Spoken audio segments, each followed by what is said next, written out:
Okay, I got my office working again. I got the fiber optic running. Things are going okay on the technology land. Okay, today is the 1st of May. It's a Wednesday. It's 10:05 in the morning. We've got beautiful weather.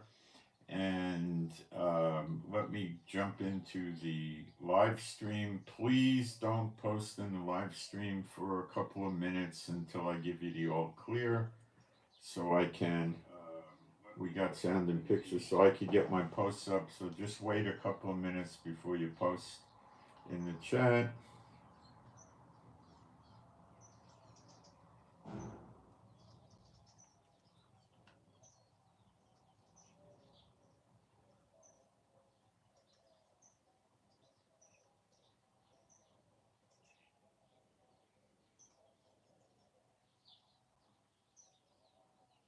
Almost there.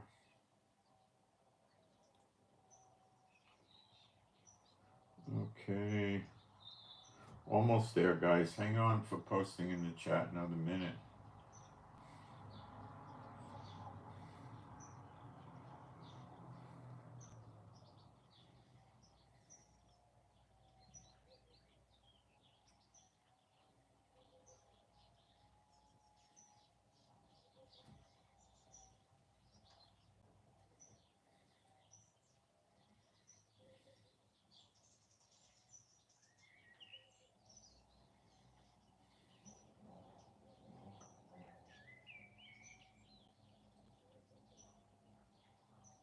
Okay, feel free to post in the chat. Being a Bible-believing site, I'm going to do some praise. If anybody's a true believer and you want to join in, that's up to you. There is no God like Jehovah. There is no God like Jehovah. There is no God like Jehovah. There is no God like Jehovah. There is no God like Jehovah. There is no God like Jehovah. There is no God like Jehovah. There is no Messiah like Yeshua. There is no Messiah like Yeshua. There is no Messiah like Yeshua. There is no Messiah like Yeshua. There is no Messiah like Yeshua. There is no Messiah like Yeshua. There is no Messiah like Yeshua.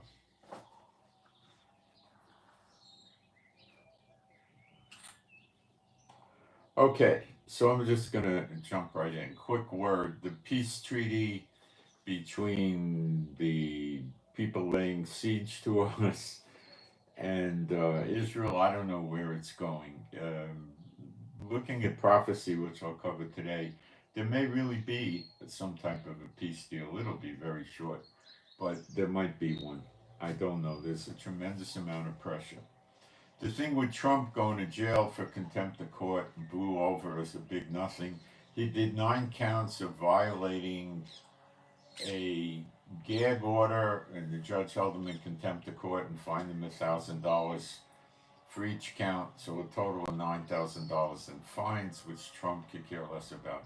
It'd be like you getting a fine for $1, or 50 cents or some silly thing like that. He doesn't care about that. The judge warned him that if he keeps it up, he could go to jail. So I doubt Trump will keep it up. And the judge ordered him to remove posts from some social media people he was posting about witnesses against him. That's it. It all blew over. Trump's not going to jail. It's so far. Okay? I think his immunity thing was not so much focusing on the contempt of court, because that was something he committed when he was no longer president.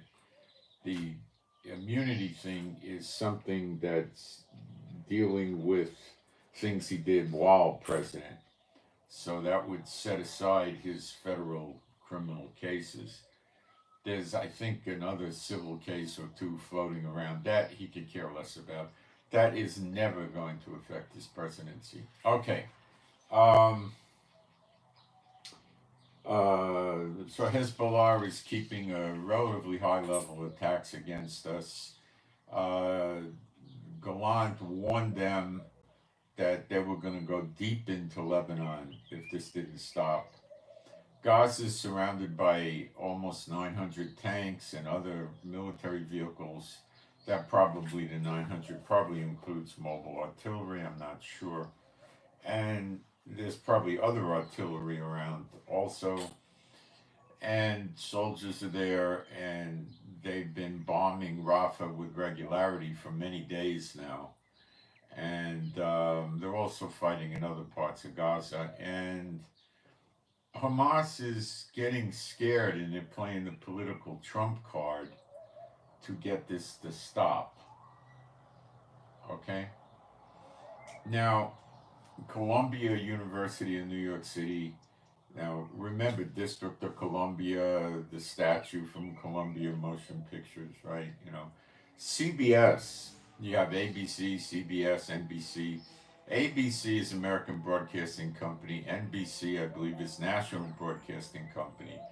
And I don't know what CBS calls themselves today, but back in the days after World War II, when they had the radio shows before TV was popular, they called themselves Columbia Broadcasting System. It's very interesting. It may have evolved into Columbia Motion Pictures. What is funny is that, you know, in the late 40s, I guess in the 40s and 50s, they had a lot of they had a lot of radio shows.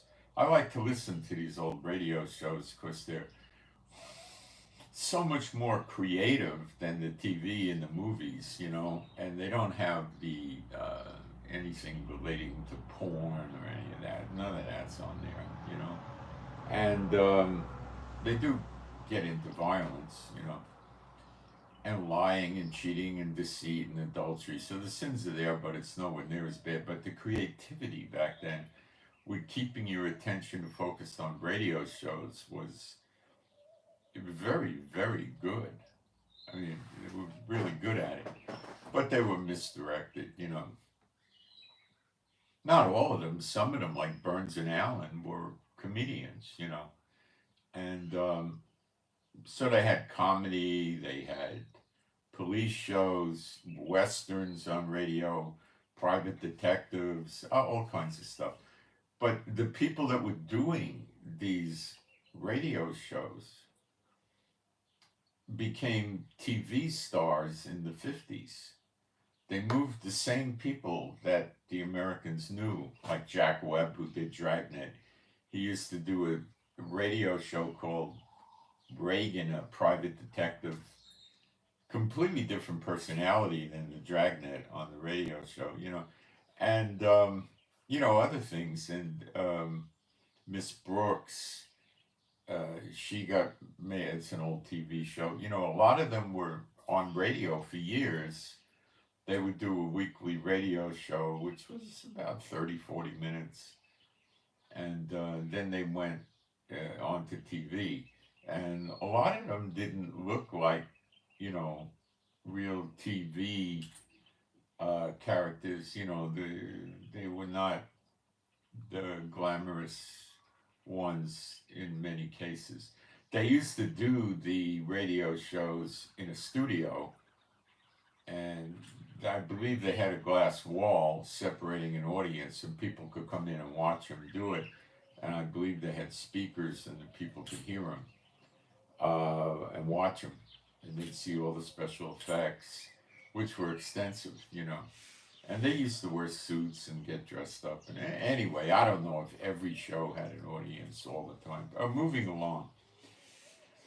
So it looks like there's not going to be any, I don't know for sure, but it doesn't look likely that the ICC is going to issue arrest warrants for the Israeli government, but I don't know for sure. It could happen. Okay, what else? Rumors are that Blinken is putting tremendous pressure on Israel not to invade Rafah for months. The pier in Gaza has got about 1 week left to completion. I put pictures of it up on my Telegram. It's a floating pier. That's why they call it temporary. They didn't make pylons down into the earth, and it just floats. So when you're on it, it probably moves, you know. I've been on floating piers, very rarely, but I have. You know, it's like walking on a boat. You walk on a fixed pier, with pylons, and you get on the boat. Although the boat's tied up to the pier, a small boat, 20-foot boat or something, you feel it moving. When you get on a cruise ship and it's tied to the pier, you don't feel nothing. You're very slightly aware of movement, very slightly.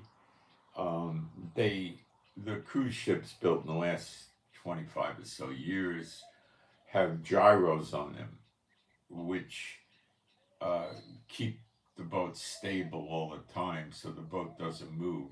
And they don't have props. They have like a thruster, like a jet engine that takes water in and shoots it out to propel the boat. So they have computers and they keep the boat quite still, even in deep water. But once the waves get over 5 or 6 feet, the boat starts taking movement, but it's not that abrupt. When waves get to, let's say, 8 or 10 feet, you're quite aware of the boat moving. But I used to laugh. I thought it was funny. Now, when you get into, 15, 20-foot waves, which I have been in, then you got to start holding on to things when you walk around. Once I was taking a shower. What boat was it? I think it was a Carnival boat going down under Ushuaia, down the tip of South America. And that was a cold water cruise, and I never took another one. I never liked that. It's not a cruise to me. Everything is cold. You can't go outside, cooped up in the boat. It's absurd. I'd never want to do it again. So I was taking a shower holding on to the grab rail in the wall of the shower.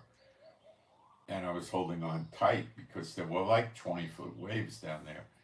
And then all of a sudden I moved and the handle moved with me. I pulled it out of the wall. Those were my better days when I was weightlifting and working out for hours a day. So I pulled it out of the wall. So I called them up and they came within 2 or 3 hours and repaired it. They were really pretty good about it. Okay.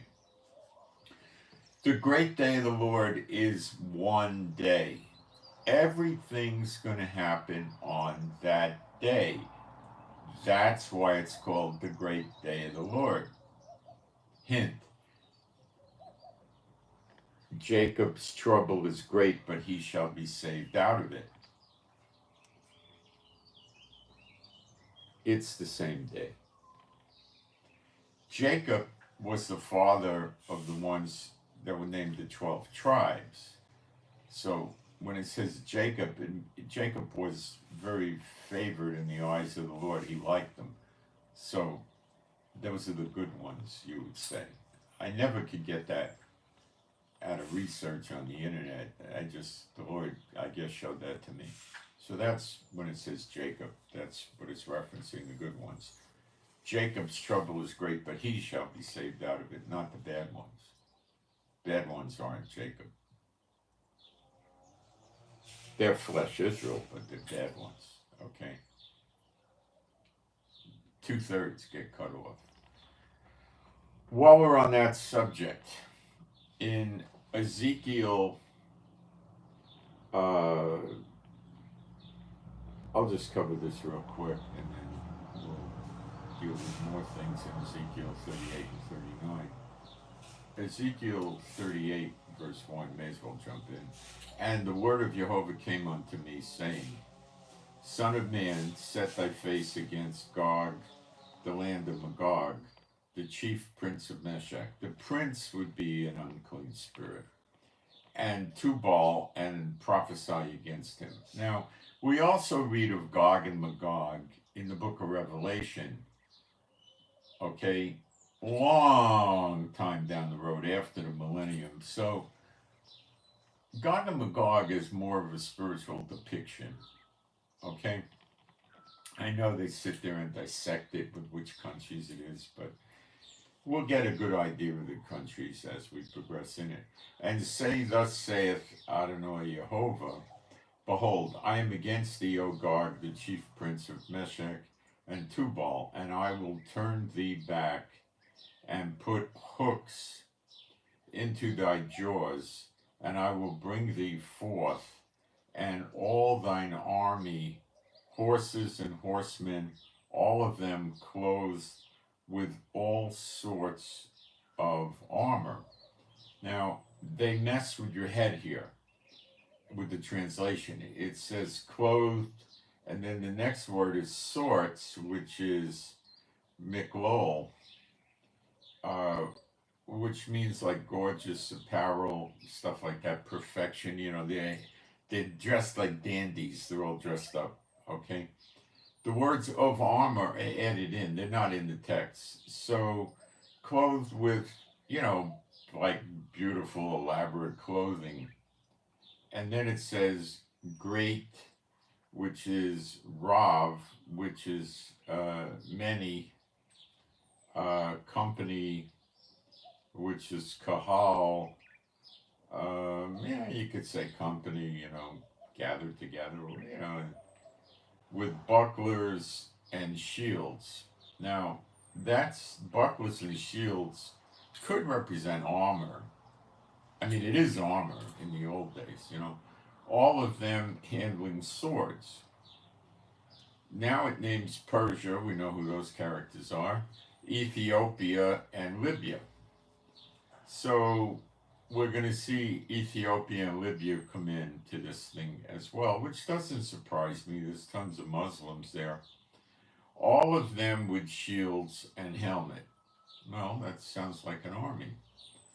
Gomer and all his band, the house of Togarmah of the north quarters and all his bands, and many people with the word "the" is not in the text. It says with. So they come with many people. Now we'll keep reading. Be thou prepared, and prepare for thyself, thou and all thy company that are assembled unto thee, and be thou a guard unto them. I'm sorry, I wanted to cover this 2/3 of Israel cut off, and I need to be in Ezekiel 39 for that, so we'll deviate briefly.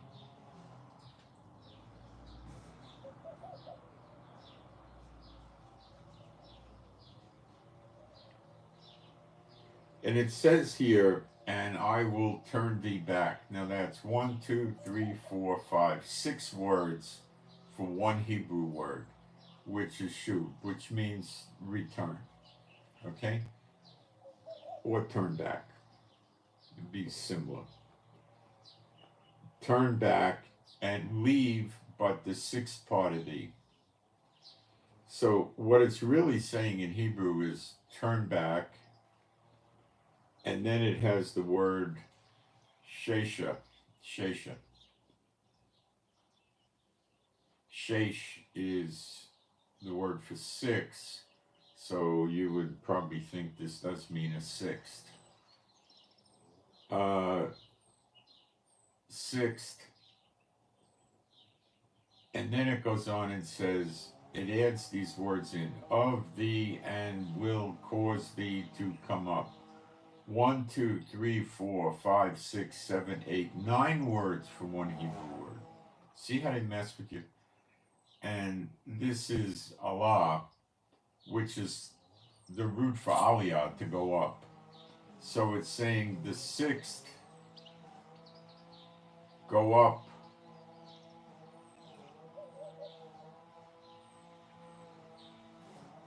So he's saying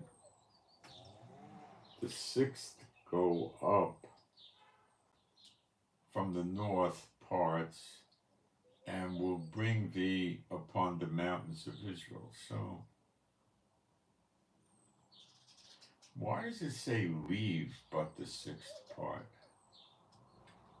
Let's see what Strong says. No, that's the word. Turn. Let's see how Strong deals with shoe.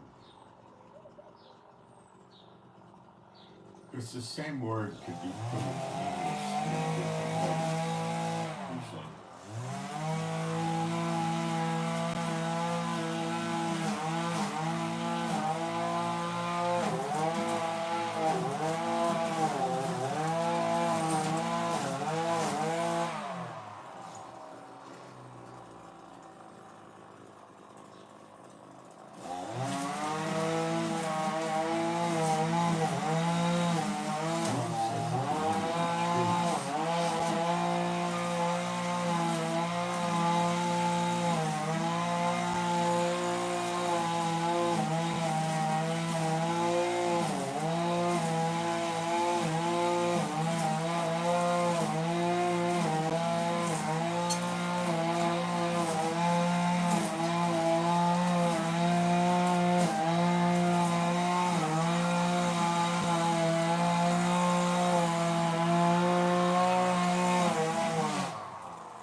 turn back 6th.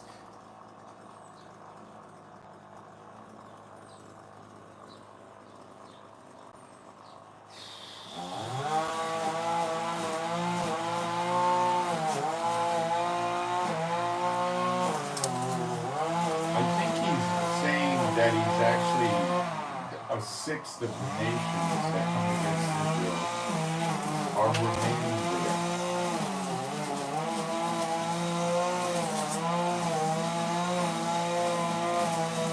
So there's only a sixth of them left, and I will smite the bow out of the left hand. So they get. My wife is nice enough to use the chainsaw while I'm doing the broadcast. Let's give her a hand, huh?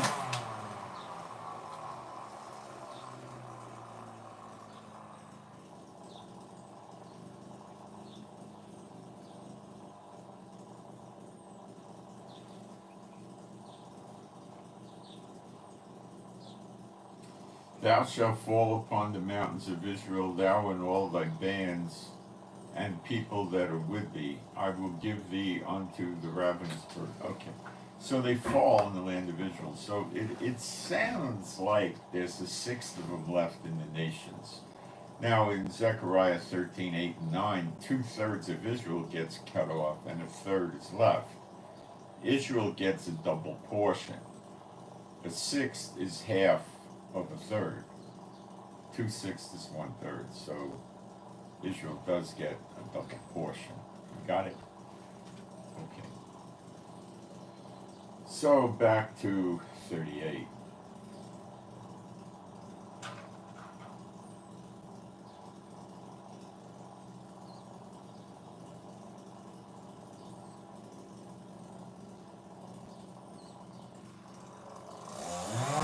Put hooks in thy jaws can be, you could say famine, but it's generally not used meaning famine. Like he'll say sometimes clean teeth.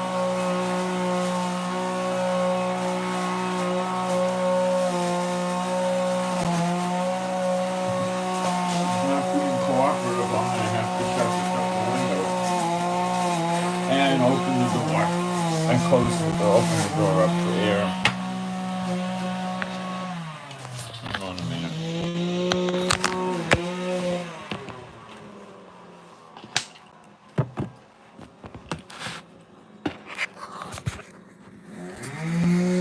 I don't know what's so important about using the weed eater.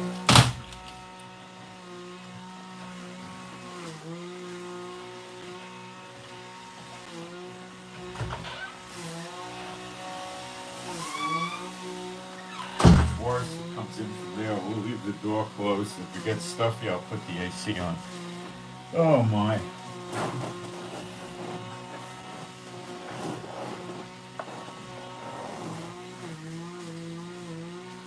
And I will turn thee back and put hooks into thy jaws, and I will bring thee forth, and all thy army, horses and horsemen. Okay, so we covered that. Bucklers and shields, and we covered the Persia and them.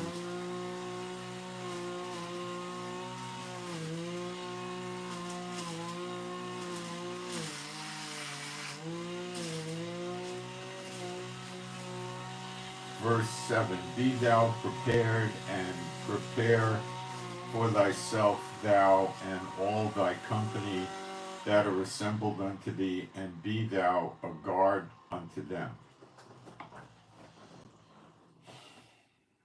Guard, what does that mean?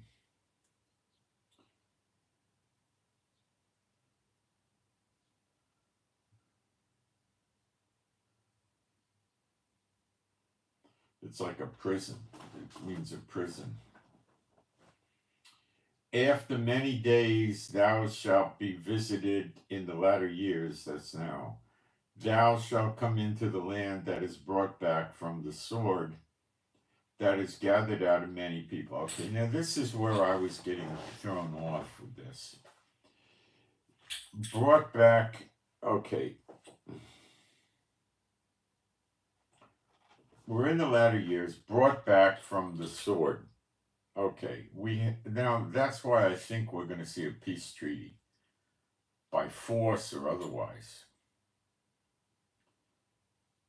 and is gathered out of many people against the mountains of Israel, which have been always waste, but it is brought forth of the nations, and they shall dwell safely, all of them. Well, we're not dwelling safely, all of them today. Okay, you got to remember that. Brought back forth out of the nations. Well, there's 6.6 or 6.7 or something like that million of us that came from the nations, self included. All right, so this doesn't say all of us are here, all the Israelites are here. It doesn't say that. So it can fit for today. Thou shalt ascend and come like a storm. Thou shalt be like a cloud to cover the land. Thou and all thy bands, and many people with thee. So it's many of the world. Now remember, leaving a sixth, Jeremiah 30:11, with the birth pangs and the birth of a nation in a day. The Lord will destroy, he says, he will destroy all the nations he scattered the Israelites into over time, which is 125 nations. Remember that. It's a major portion of the world, massive portion of the world. Perhaps it's 5/6 of the world, and that's what's meant by the 1/6. I think that would probably be the meaning. So out of every 6 countries, 1 is still left. That makes a lot of sense.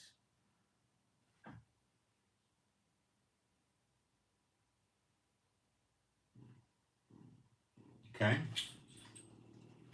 Thus saith Adonai Yehovah, it shall also come to pass that at the same time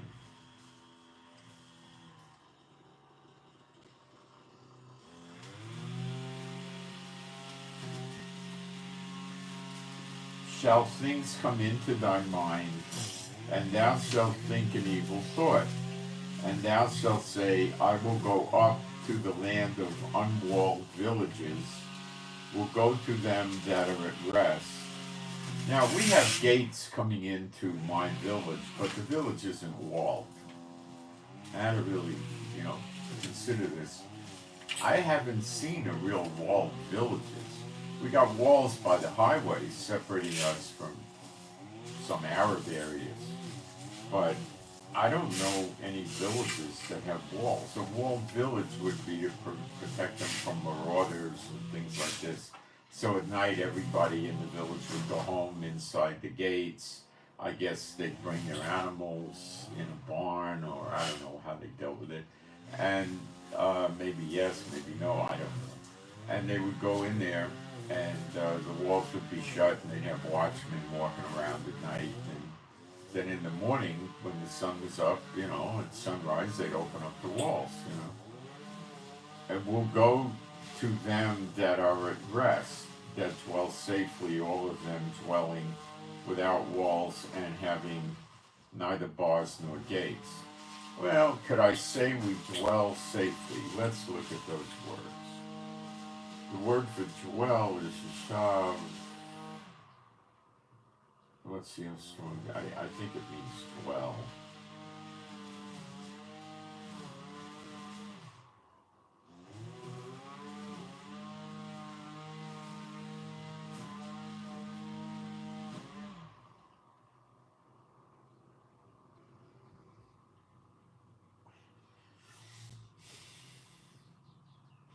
Remain or settle. So dwell, I guess. Safely, let's read that. Betak.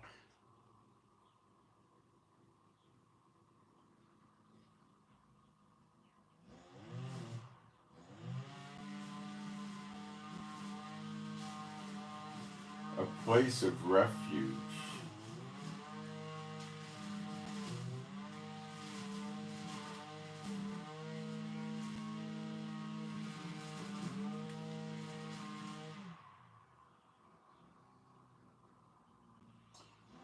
safe.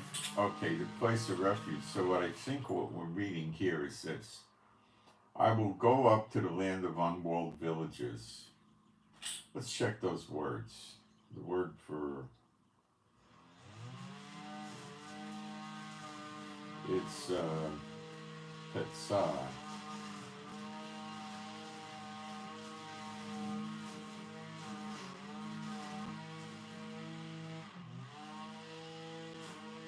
It can mean an open country or a village that doesn't have a wall. The villages, the small cities, don't have walls.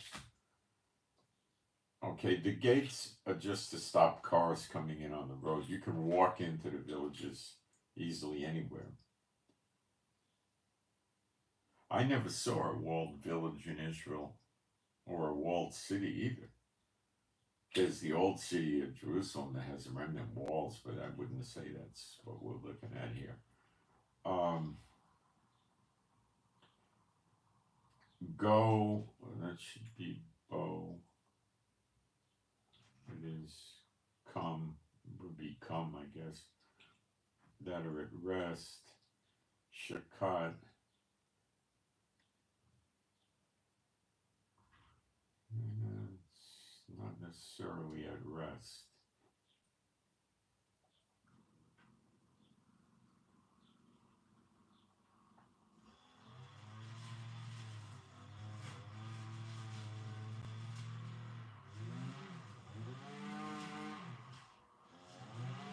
Settle or be still.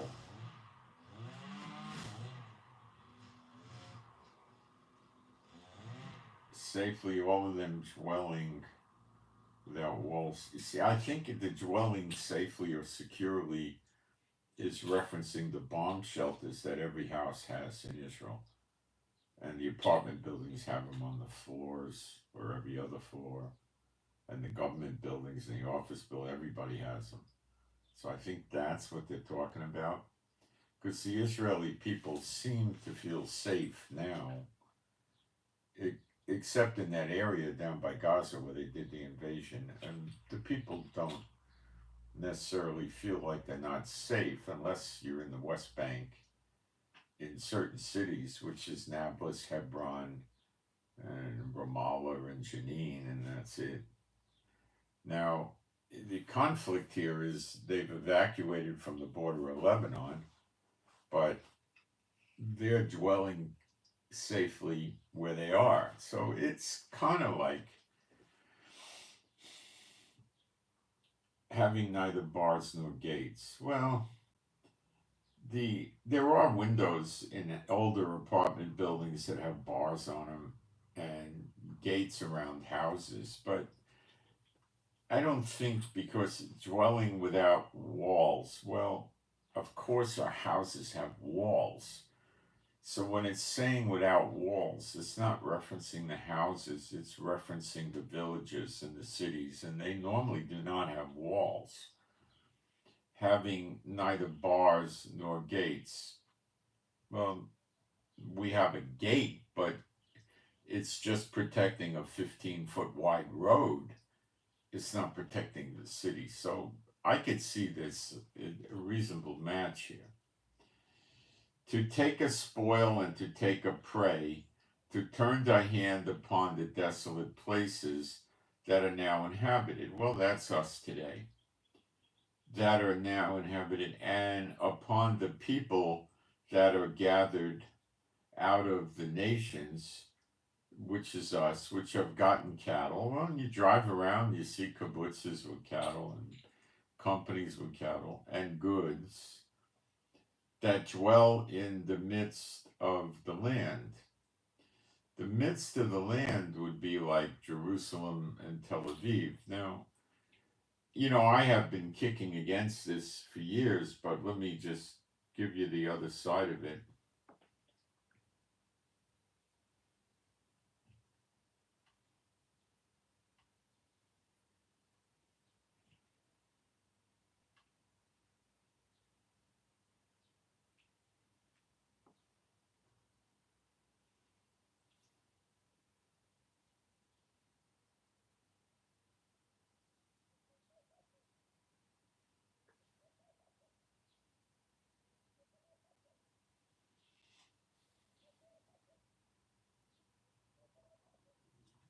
In 2013, Israel ranked number 10 in the world for percentage of millionaires among the population. That's a per capita, with 3.8% of households holding assets in excess of 1 million, and eighth in the percentage of households holding assets in excess of 100 million.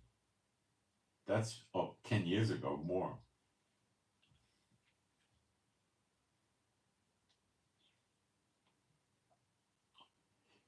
Tel Aviv only has 35,600 millionaires.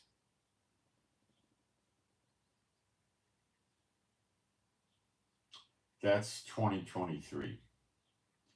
That's just in Tel Aviv. They get this money from the startup companies, and then a big company buys them out, and they have shares of stocks, and they become millionaires.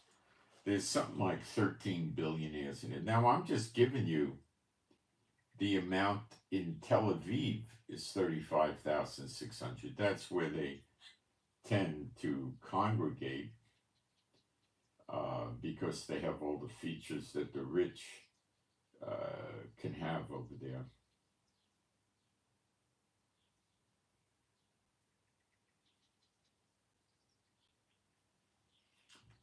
Nearly 1 in 10 Tel Aviv residents is a millionaire.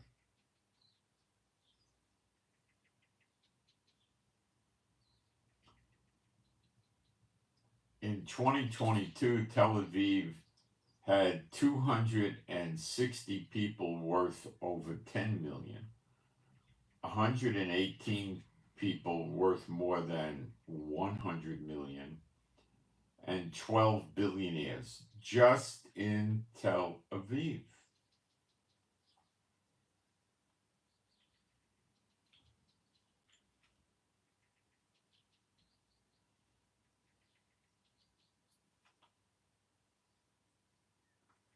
And there's millionaires in other parts of Israel. So I have to go with this.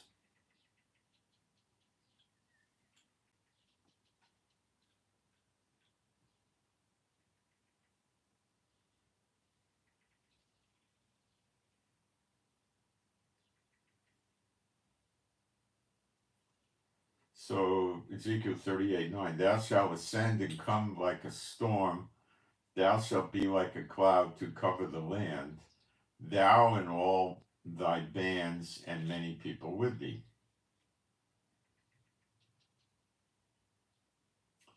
So they're talking about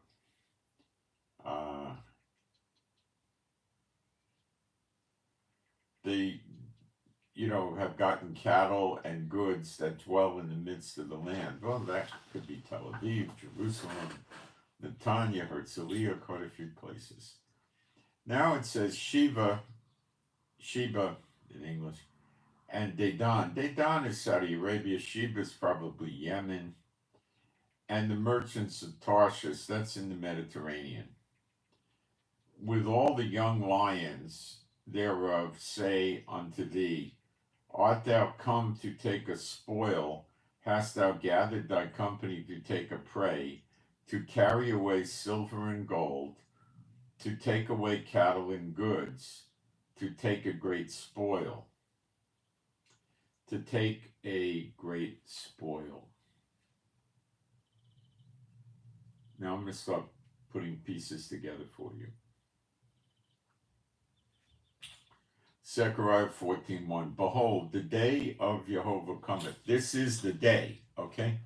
This is it. And spoil shall be divided in the midst of thee.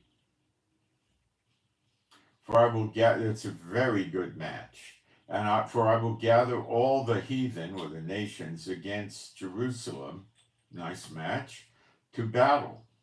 And the city shall be taken. Sounds just like Ezekiel 38. And the houses rifled, that's looting and pillaging, and the women ravished, raped. And half of the city shall go forth into captivity. They get carried away. Now, what you're going to see is we get different pieces of this great day from the different prophets. So the different prophets don't all say exactly the same thing. One sees one vision or gets it from the Lord, depicting certain things, than the other, than the other, than the other. And the true believer will be able to put the pieces together. The rest of them won't. Like they think Gog and Magog is the Great Tribulation, which it's not. Okay? They think the Great Tribulation comes on Israel, the church world. It doesn't. It comes on the nations. Okay? And that truly is down the road. A lot. To battle, and the city shall be taken, and the houses rifled, as I see it today, a bunch down the road, quite a bit.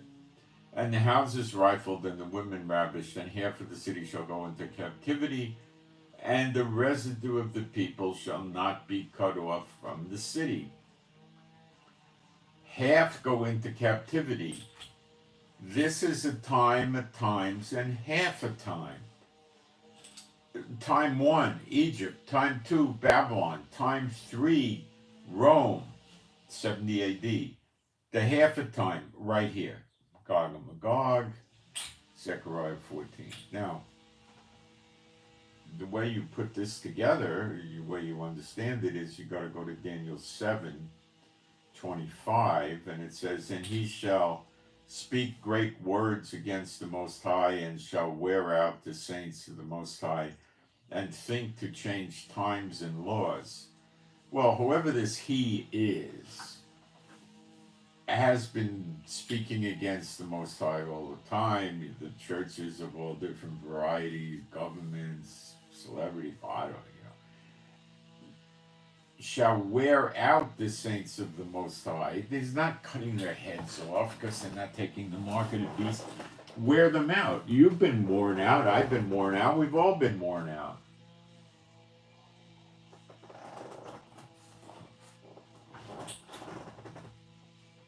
They're constantly trying to deceive us. They're constantly putting people on our path that are false believers. The governments are oppressing all the people. You're discriminated against, not openly, because the people serving the unclean spirits are hosting unclean spirits inside them, and the unclean spirits know that you have the Holy Spirit, and they won't give you jobs, they won't do business with you, they don't want anything to do with you, they shun you. So you can't get ahead. It's impossible, and you know that. You can get maybe sufficient, but you know what I mean. It's not, you don't live like they do at all. And think to change times. Well, look at the calendar, the Gregorian calendar. You know, for starters. And laws. Look at the church, what the Catholic and the other churches, look what they've done to the law. They changed Saturday to Sunday. They say Moses' law is dead. I mean, change times and laws. They have another gospel. They tell you they create another law for you, you know. It's phony, like the rabbis with the Talmud. Same thing, and it could be referencing to change more than you think.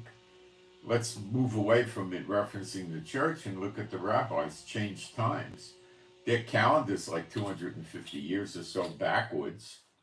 Change the laws. Well, they put the Talmud in place of the Torah, in place of the Bible. They have completely changed the laws. And that's probably the true reference here.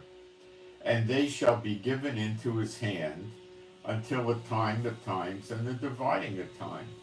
Well, when you're looking at this with this perspective of the Pharisees and Sadducees of today, the Talmudic rabbis, and you think to change times and laws and give it into his hand, well, today, as of this day, we're still there. We just came off a phony Passover holiday.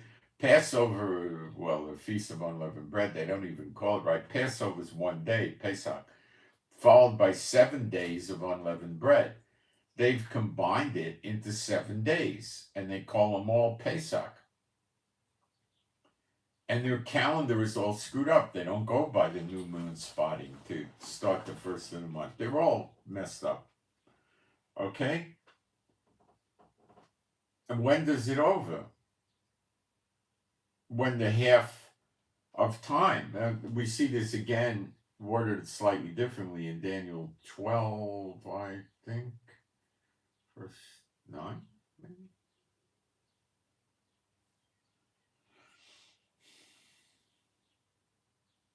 Not 9. I'll find it. Verse 10, we'll read Daniel 12:10. Many shall be purified and made white. That's the appearing. And tried. You've been tried. But the wicked do wickedly, and none of the wicked shall understand. There you go. But the wise shall understand. And from the time that the daily sacrifice be taken away, and the abomination that maketh desolate, that's Ezekiel 8-11, and it would also be the book of Joel, I believe. There shall be 1,290 days. Blessed is he that waiteth and cometh for the 1,003. Now, I'm not finished with this work I'm doing, so what you're going to hear me say later on is the timing of this, it can,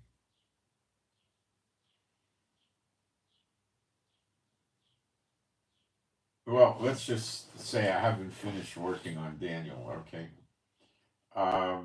So I'm not going to start on that yet. I don't want to confuse you, but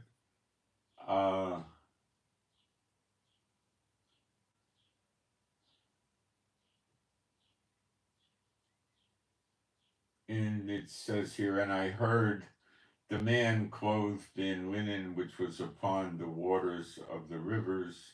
That's Yeshua standing on water. When he held up his right hand and his left hand unto heaven, and swore by him that liveth forever, that it shall be for a time, times and a half, and when he shall have accomplished to scatter the power of the holy people, all these things shall be finished. So this is the end of it. When you see half of Jerusalem go into captivity, okay, for a time, times and a half. It's, again, Egypt, Babylon, Rome, and the half of Jerusalem going into captivity, which definitely never happened yet.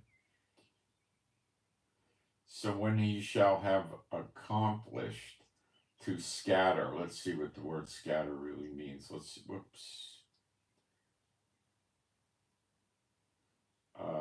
We're in Zechariah 12:7, not 9. Okay. To scatter, Strong's 53:10. Let's see how Strong's puts it into English. Dash to pieces, be beaten, break in pieces, broken, dash, cause to discharge, disperse, overspread, scatter. Okay.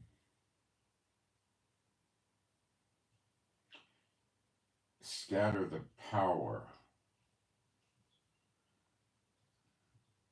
That's not power. It's yod. It means hand.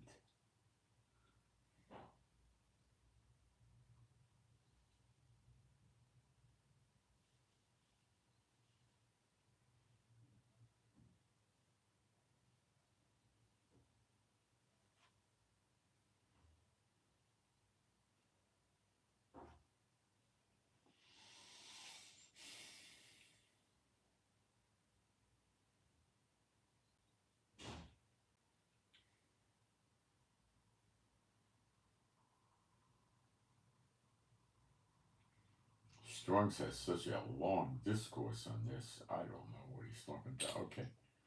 Accomplished to scatter the power, the hand of the holy people. All these things shall be accomplished.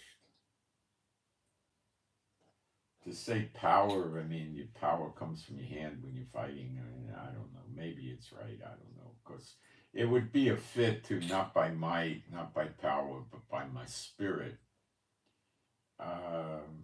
So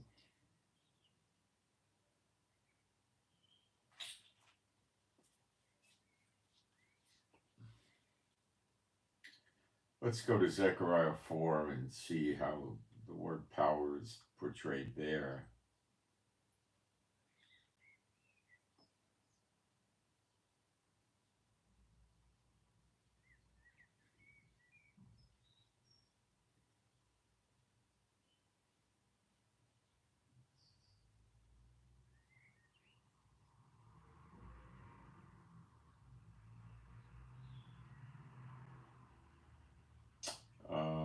The word for power here is koyach. That means power, strength.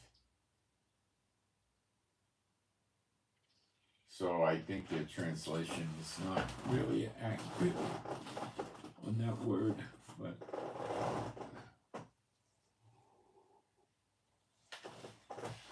see, what I've told you many times is you can't translate the Bible unless you have good doctrine. You'll never make it. And they've had, they were doing these works in the night when no man could work. So the doctrine is dark from the night. And they don't know.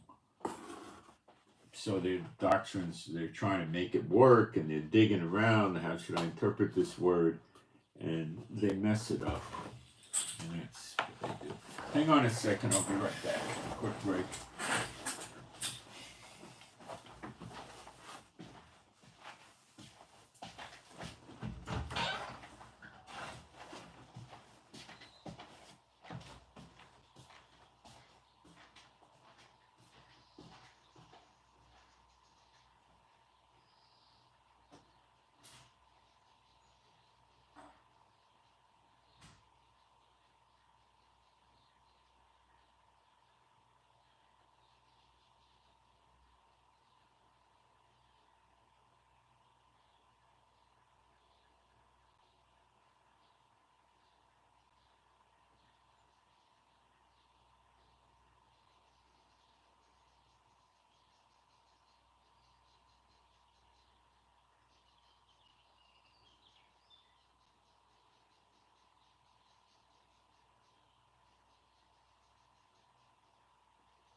I got some matzah here, left over from rabbinical unleavened bread.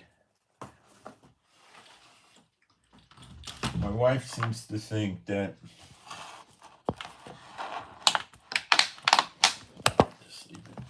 the unleavened bread pertains to barley, not wheat. I think she's right.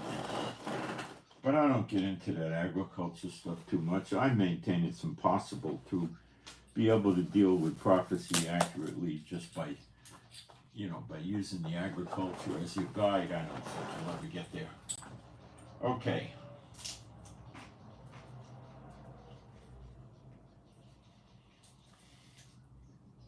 Ezekiel 38.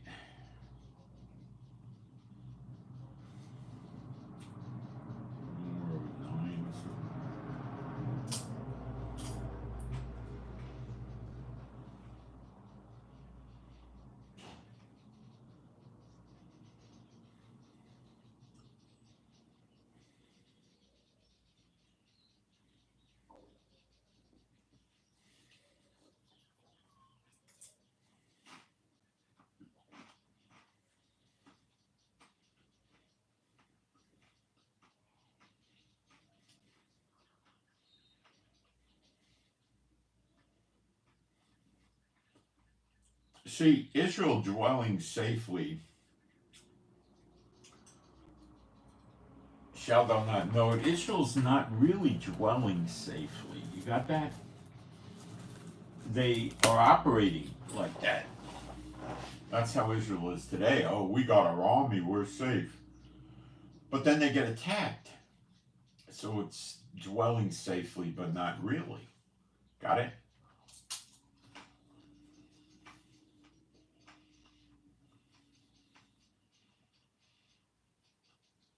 Thou shalt come from thy place out of the north parts, thou and many people with thee, all of them riding upon horses, a great company and a mighty army.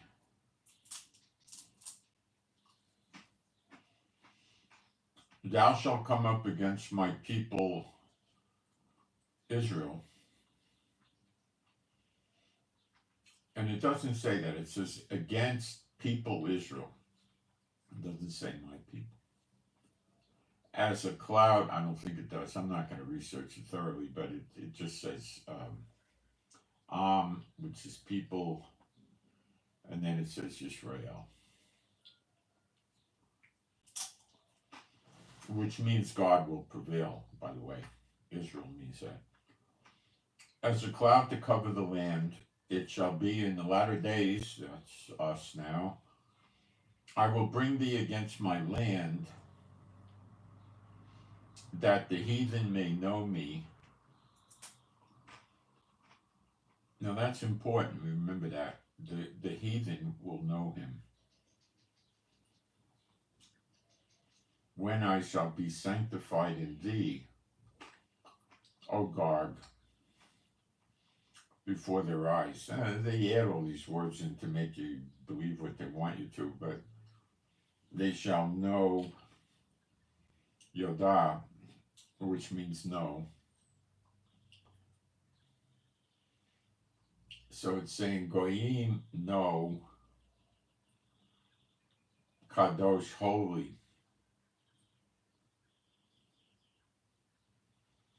Goyim heathen, Yodah holy. And then it says Gog, eyes. So it's saying holy Gog in the road. Yeah, it's sort of, before their eyes, they'll see it. They'll see he's holy. Thus saith Adonai Jehovah, art thou he of whom I have spoken in old time by my servants the prophets of Israel, which prophesied in those days many years that I would bring thee against them. And it shall come to pass at that same time, when Gog shall come against the land of Israel, saith Adonai Jehovah, that my fury shall come up in my face, for in my jealousy and in the fire of my wrath have I spoken. Surely in that day there shall be a great shaking in the land of Israel. Shaking. Rash.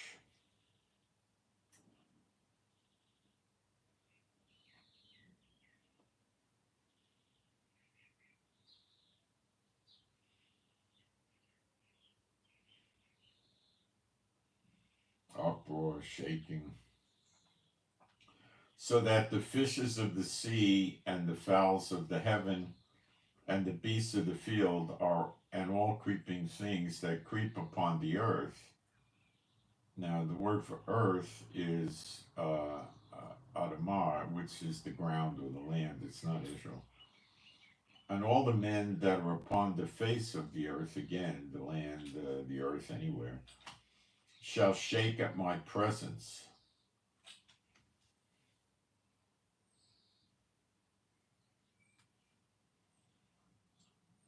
It screwed it up again. Shall shake at my face. Hold on a minute. There's two words here. From my face. So in other words, this is the appearing of the Son of Man, I believe. Seated at the right hand of God the Father. So they're going to see some parts of God the Father, Jehovah, too. Okay?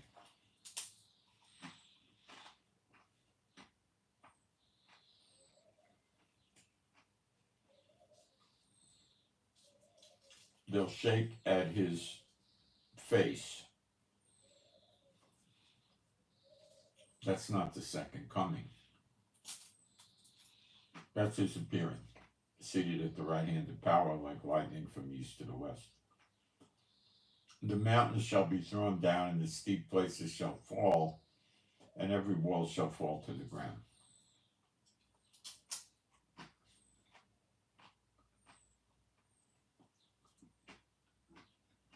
And I will call for a sword against him throughout all my mountains, saith Jehovah, Adonai Jehovah. Every man's sword shall be against his brother.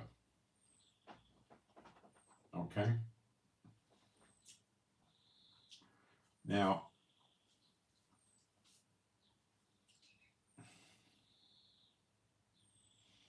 let me get my notes, because that appears in Zephaniah. I got to find out where it is, but I have it written down.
I can't find it. All right. Maybe I didn't write it down. Let's keep going. But it's, I believe we see this in other prophetic passages where they kill each other. Brother fighting brother. And I will plead against him with pestilence and with blood, and will rain upon him and upon his bands and upon the many people that are with him, an overflowing rain and great hailstones, fire and brimstone. So they're getting killed and burned up with all these things, okay? Rain, overflowing rain, that's like a flood. Great hailstones, fire and brimstone. See? Not just the two witnesses burning them up. So there's going to be dead bodies that the buriers need to bury for 7 months.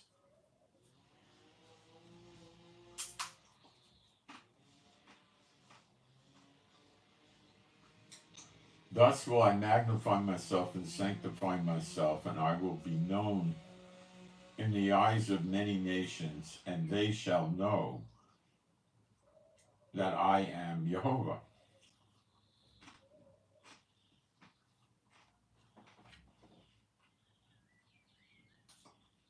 And that means there's going to be one God, and he's going to be ruling over the whole earth. Therefore, thou son of man, this is 39 of Ezekiel, prophesy against Gog and say, thus saith Adonai Jehovah, behold, I am against thee, O Gog, the chief prince of Meshech and Tubal. I will turn thee back. Well, we covered that.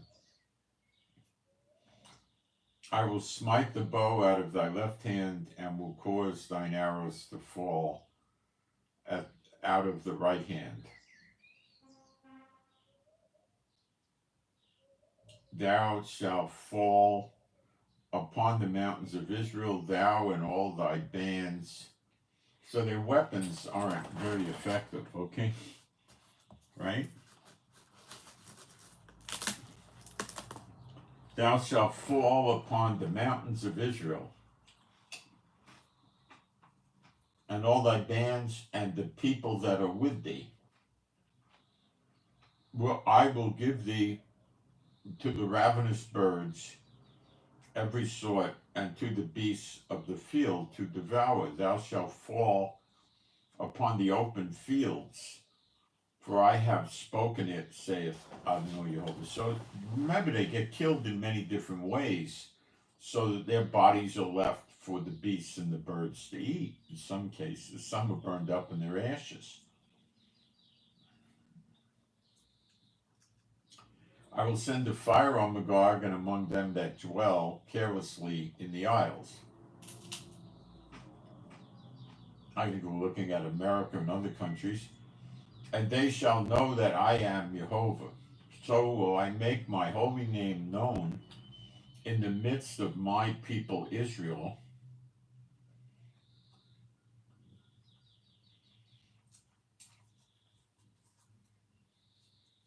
And I will not let them pollute my holy name anymore.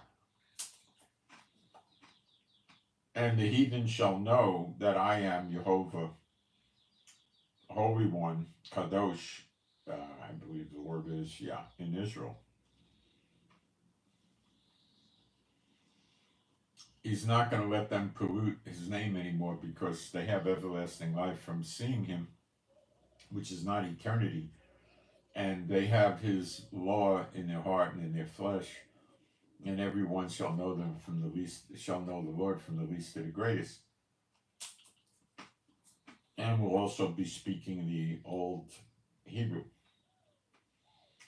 Behold, it is come and it is done, saith Adonai Jehovah. When it says it's done, it's done. All the bad stuff that happens to Israel is finished. Tribulation doesn't happen to Israel, it happens to the nations. And it says, this is the day, and the word for day is Yom. So it's saying, hey, Yom, the day, or this day.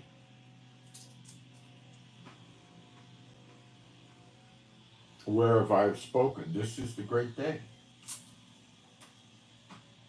And Zechariah keeps saying, that day, that day, that day. It's the same day, Zechariah 12. And they that dwell in the cities of Israel shall go forth and shall set on fire and burn the weapons, both the shield and the buckler, the bows and the arrows, and the hand staves and the spears, and shall burn them with fire 7 years, so that they shall take no wood out of the field, neither cut down any out of the forest, for they shall burn the weapon with fire, and they shall spoil those that spoil them, and rob those that rob them, saith Adonai Jehovah. This is consistent with the nations in Jeremiah 30:11 that he scattered the Israelites into getting destroyed, because they were run out of these nations ultimately. They were discriminated against, robbed, beaten, killed, raped, murdered, taken advantage of, made slaves, whatever.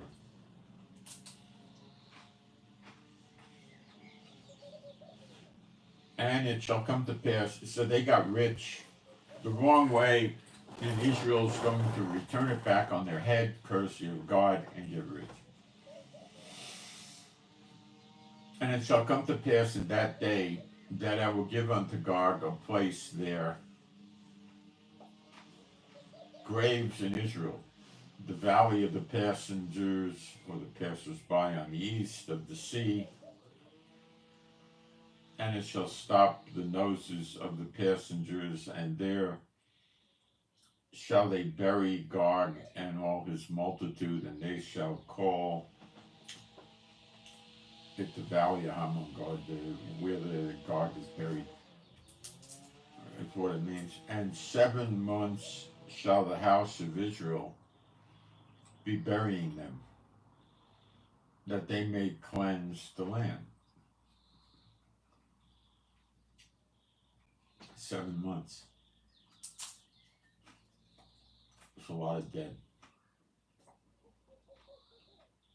Yea, all the people of the land shall bury them, and it shall be to them a renown. The day that I shall be glorified, saith Adonai Jehovah, and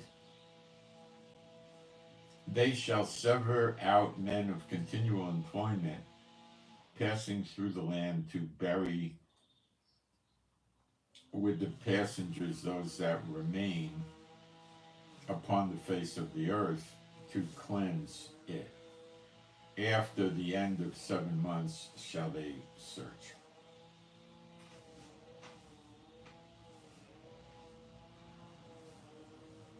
I think it means they search for 7 months. And the passengers that pass through the land, when any seeth a man's bone, then shall he set up a sign by it, till the buriers have buried it in the valley of Hamon. By touching a dead person's bone, they would become unclean, according to Moses' law. So they put like a little arrow or a marker up, maybe on a little branch or something, pointing to it. So the buriers would bury it, because they were already unclean from touching the bone. So I guess when it's all over, they probably would clean themselves, get clean or something. Okay. And also the name of the city shall be Hamona. Thus shall they cleanse the land.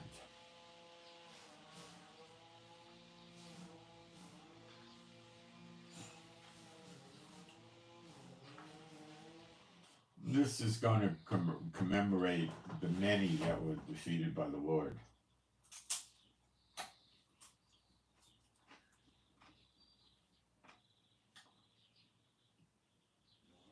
And thou, son of man, thus saith Adonai Jehovah, speak unto every feathered fowl and to every beast of the field, assemble yourselves and come, gather yourselves on every side to my sacrifice, that I do sacrifice for you. Now this is the new covenant with the animals, where the child plays at the hole of the asp, and the lion eats straw, and the bear and the wolf, or whatever, play together. Okay? Maybe they'll talk to us again, the animals, I don't know. But the animals will submit to us. And part of the covenant is God's going to give them, water and food to eat. I do sacrifice for you, even a great sacrifice upon the mountains of Israel, that you may eat flesh and drink blood. There's a blood in all the covenants, so this is what this is about.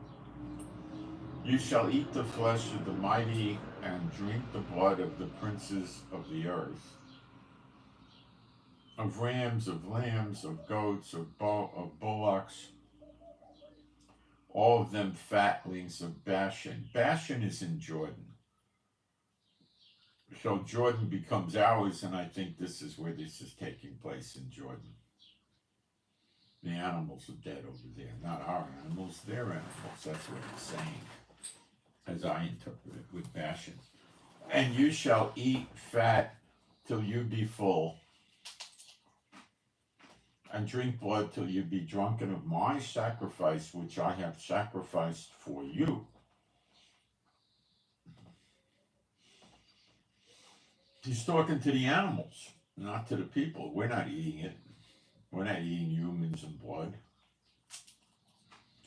Thus you shall be filled at my table with horses and chariots and mighty men, and with all men of war, saith Adonai Jehovah.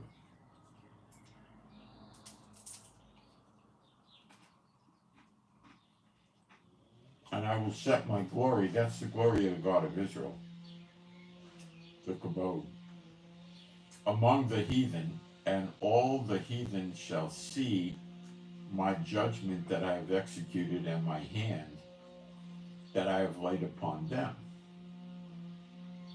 So the house of Israel shall know that I am Jehovah Elohim from that day and forward. So on that day, they all know,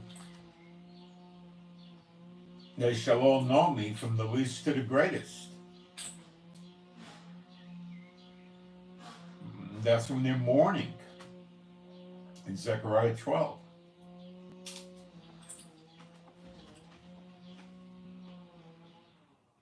And the heathen shall know that the house of Israel went into captivity for their lawlessness, because they trespassed against me.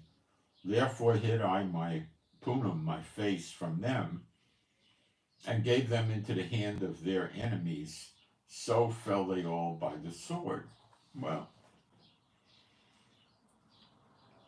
you see, they think God's rejected. The Muslims, for instance, think God rejected Israel and replaced us with him. The church thinks God's rejected Israel and is bringing them in place of Israel, and at some point later on in time, Israel becomes saved or something, whatever they believe, you know.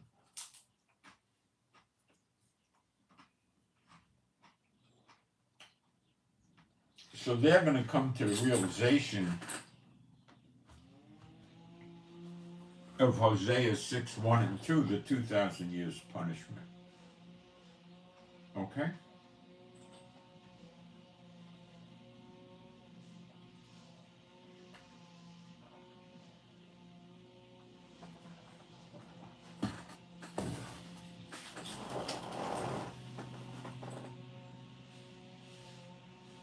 According to their uncleanness, and according to their transgressions have I done unto them, and hid my face from them. Therefore thus saith Adonai Jehovah, how will I bring again, now will I bring again the captivity of Jacob, and have mercy upon the whole house of Israel, and will be jealous for my holy name. So after this happens comes the second Exodus, which is consistent with Zechariah 12.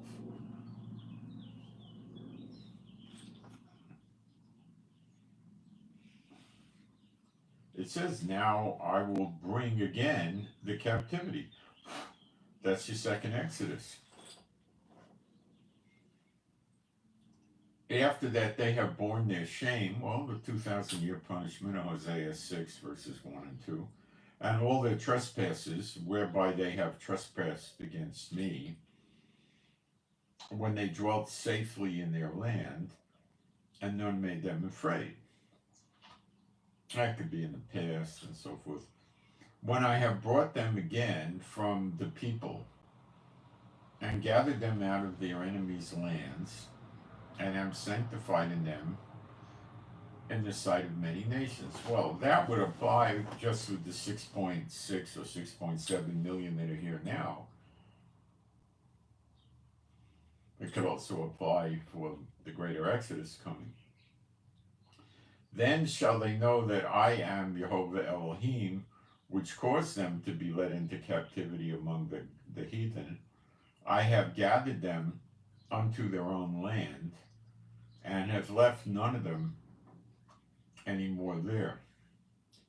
So, then shall they know that I am the Lord their God, when I have caused them to be led into captivity among the heathen. Well, see, the church people stepped on their own shoelaces here. We know that millions went to America, right? And they went to the European countries, Spain, Portugal, France, England, Germany, Austria, and Russia, and keep going. Those are heathen nations. Heathen nations. The church stepped on their own shoelaces. Neither will I hide my face anymore from them. That means he doesn't hide his face anymore from them, so how could the tribulation come on Israel? For I have poured out my spirit upon the house of Israel, saith Jehovah Elohim. Well, this is Zechariah 12:10 combined with, it could be that, but it says the house of Israel. So He might, because they shall all know him from the least to the greatest, he may pour it out on all the ones of Israel, and that would be, except those that get cut off. So, anyway, that's your Ezekiel. Now we'll go to Zechariah 14 and look for analogies here. Let me take a look at the chat, which I haven't done. I may be getting questions.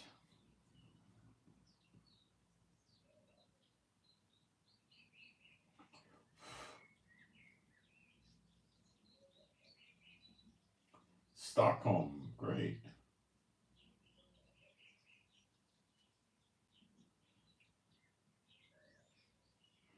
We got a prayer request from SL Sierra Lima, for the spouse to be healed quickly. So for SL, prayer request for spouse to be healed quickly and easily. And I removed that for your own privacy. I didn't block you.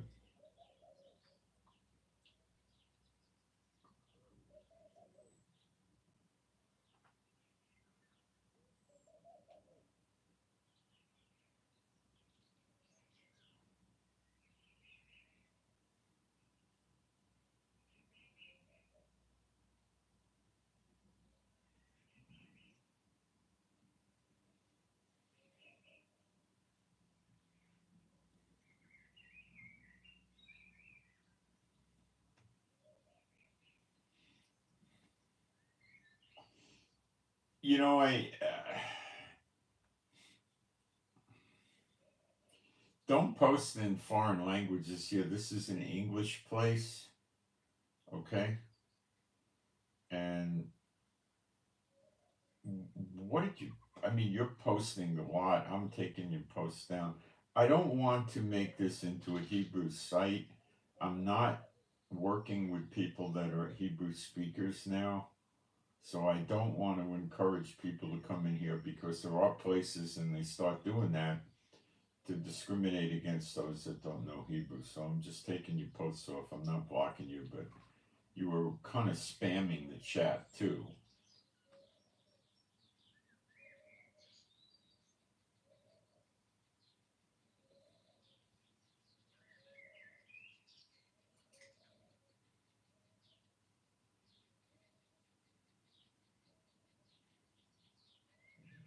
No, I don't have any questions in there. So, I don't know. Nobody's sending me any prayer requests, I don't think.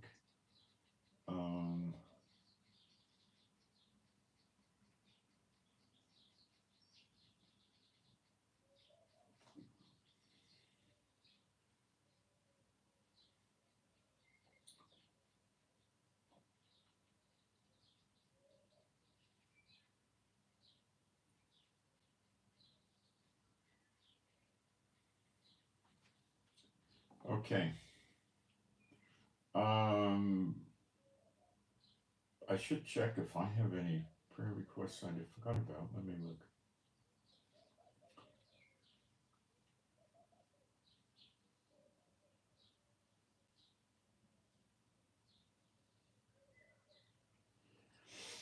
There's some notes that I want to cover for you. All right. As you know, I'm correcting things I said in the past. Now, many of you are going to come to think this, that, well, if God, was going to get it, right, and he wanted us to understand it, he would do signs and wonders with it like Yeshua did. Well, that's not for you people today. And I'm going to tell you why. And you'll understand it when I explain it to you. Yeshua said the signs and wonders are for an evil, adulterous generation. Now let's expound upon that.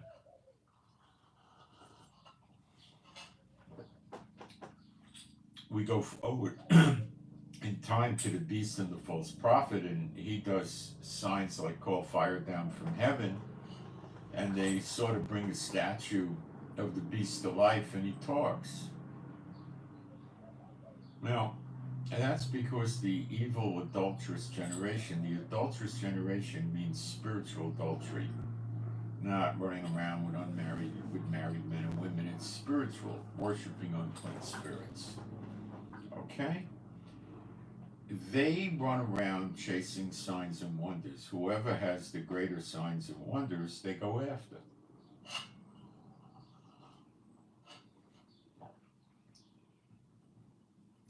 Now, when Yeshua did his signs and wonders, no one else was doing them. Of course, it was necessary to make the point who he was. Okay? Why are you not given the signs and wonders today? You're in the days of Elijah. Some of you know that. Why? Because God is got a very small amount of you. It's in the hundreds.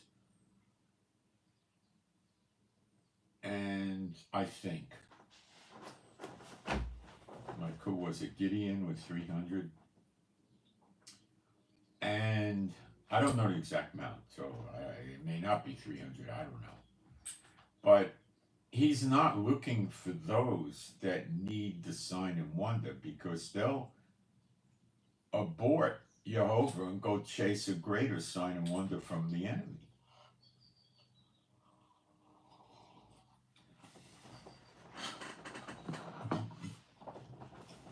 Remember, Yeshua said about Thomas, he stuck his hands in his side, he believed, and Yeshua said, that's good, he believed, it's a good thing. But blessed are those that don't see these things that believe. He said that, remember? So he's not looking for the ones that need the signs and the wonders. Okay?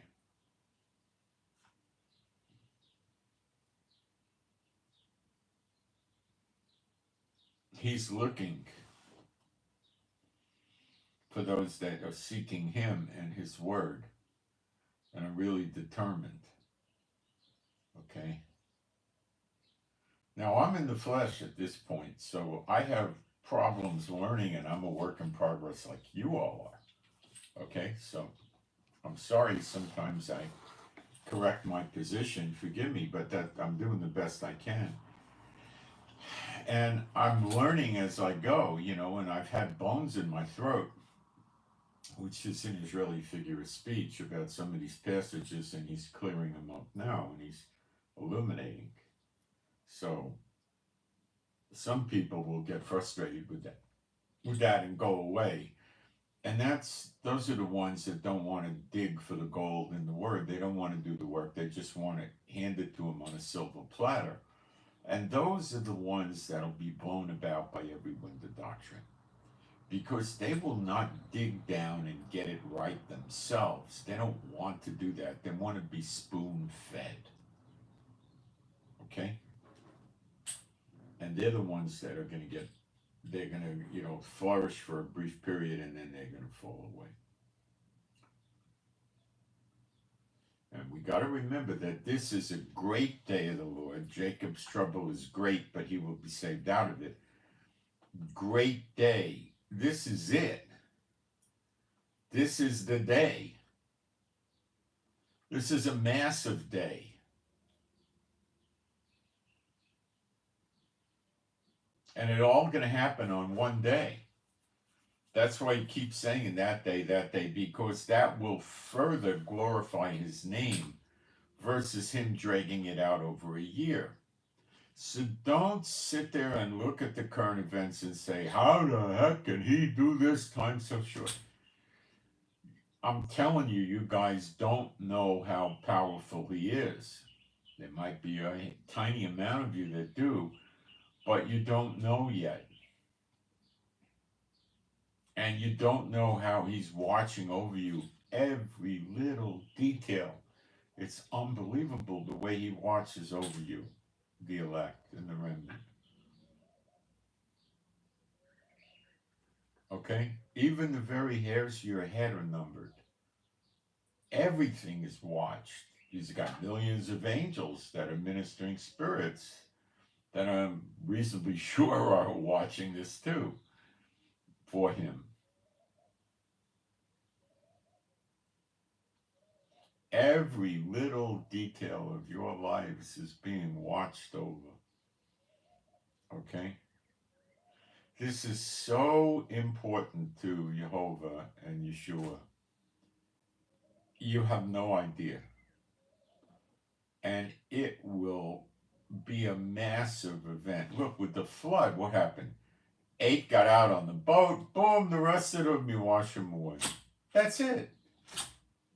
This is way, way, way more involved.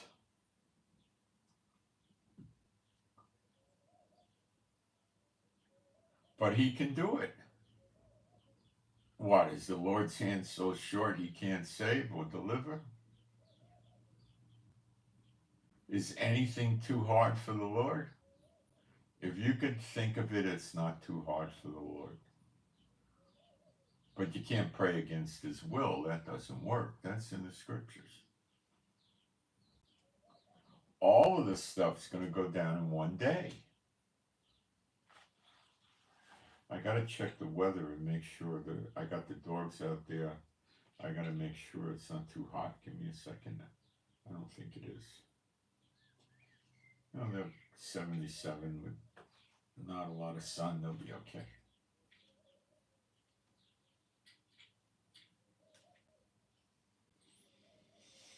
All right.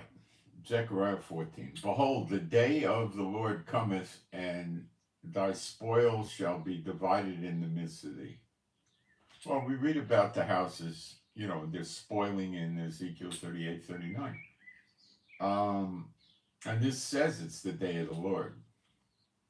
For I will gather all heathen nations, maybe is a better way to look at it, or heathen, whatever, against you. Literally it's saying heathen, the Goyim, called Goyim, all the heathen, against Jerusalem to battle, and the city shall be taken, and the houses rifled, and the women ravished, and half of the city shall go forth into captivity, and the residue of the people shall not be cut off from the city. Well, we read Zechariah 12 and we don't see anything contrary to this. We don't really see it either, but we don't see anything contrary to it.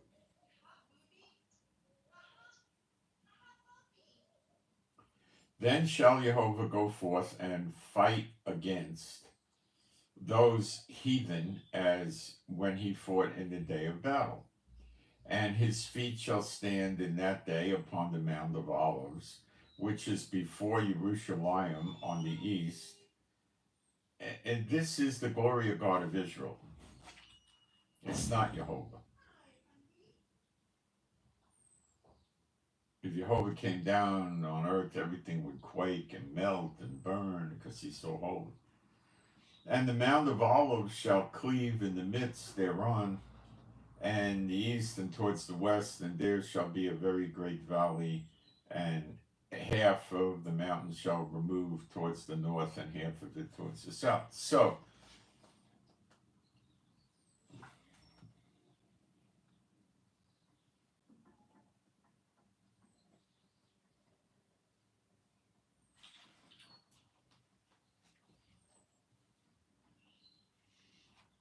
when we go to, I'm not ready to do Zechariah 8 to 11, but we go into Zechariah 11, we see when the Lord leaves the temple, he goes to the Mount of Olives.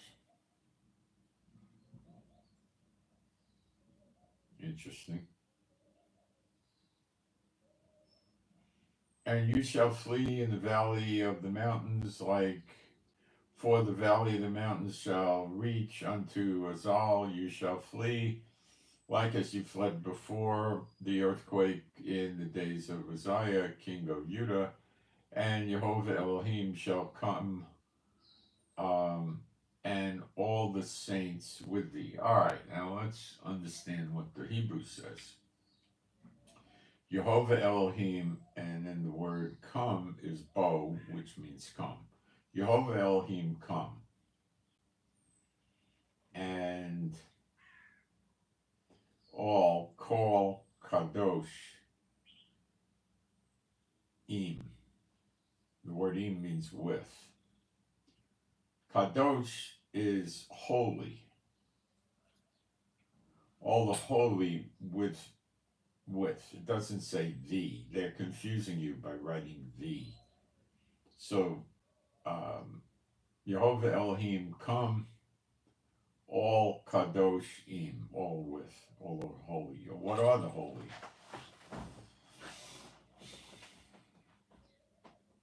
Is it Yeshua and Yehovah or something like that? No, because it says all holy. Is it the dry bones? I don't know. Probably angels.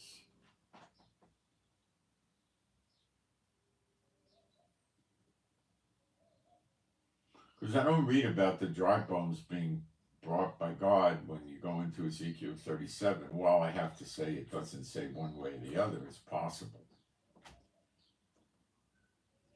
But he's not coming from the pit where they are. It's probably the angels. But it's written here not crystal clear because the angels are generally not referred to as kadosh. The dry bones would be kadosh, so it doesn't lend itself to what we're used to, so it could be the dry bones. And it shall come to pass in that day that the light shall not be clear nor dark, but it shall be one day which shall be known to Jehovah, not day nor night, but it shall come to pass that at evening time it shall be light. And it shall be in that day that living waters shall go out from Jerusalem, half of them towards the former sea, and half of them towards the hinder sea. In summer and in winter shall it be. This is probably a result of the glory God of Israel going into his temple, and you could read about that in Ezekiel 43, but it might be after the rebellion, and then he goes back in his temple. And Jehovah shall be king over all the earth in that day.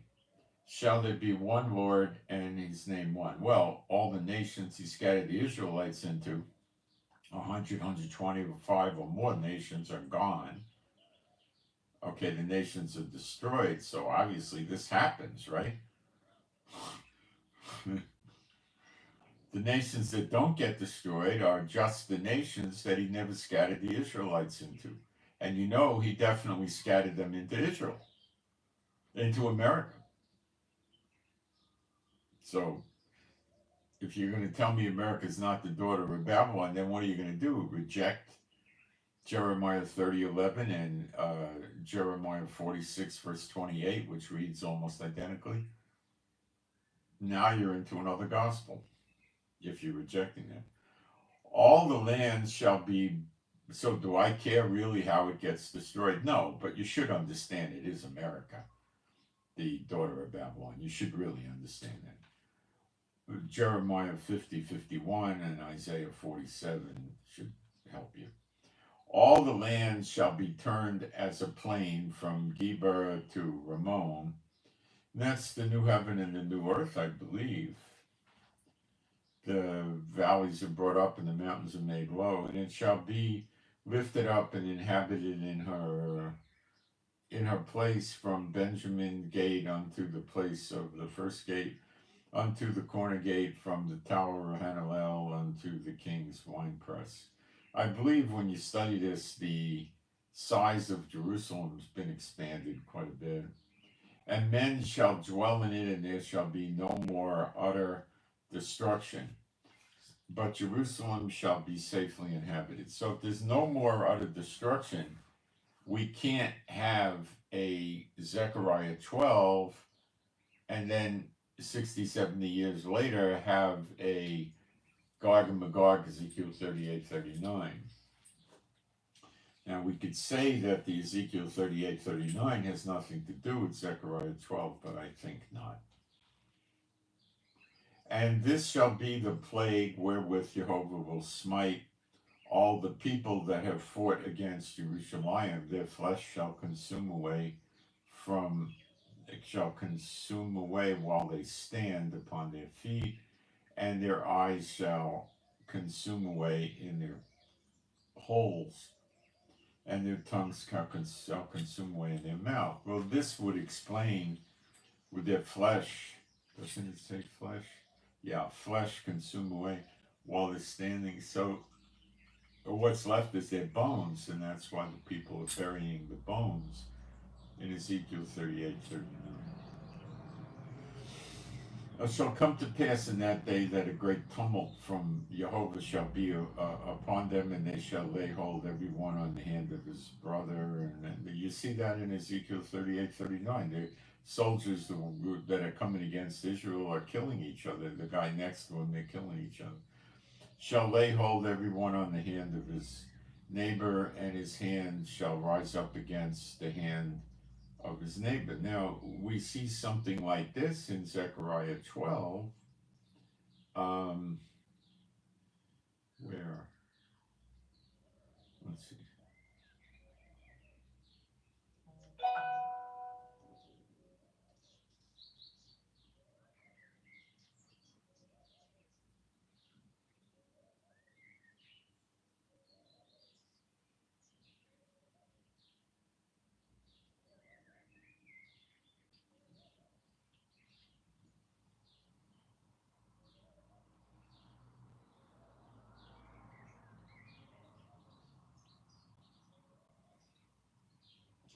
It's higher up in Zechariah 12. Let's see.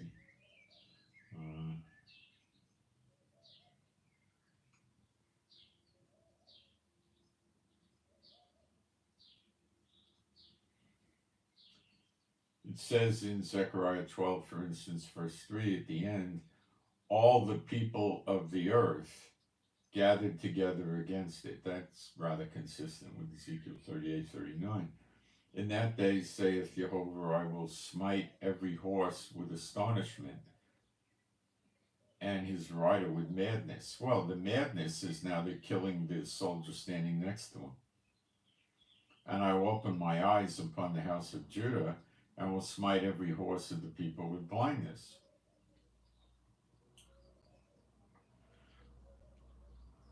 See, when you start digging and the Lord shows you how to dig, you get it.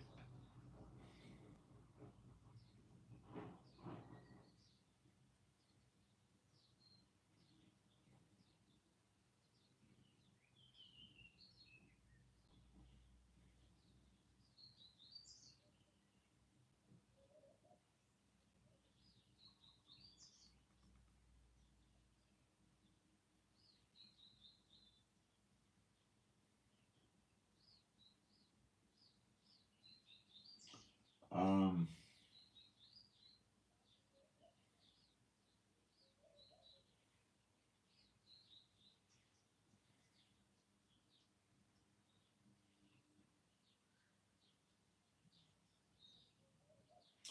and then I don't know, in verse Zechariah 14:8, and it shall be in that day that living waters shall go out from Jerusalem, half of them towards the former sea, and half of them towards the hinder sea.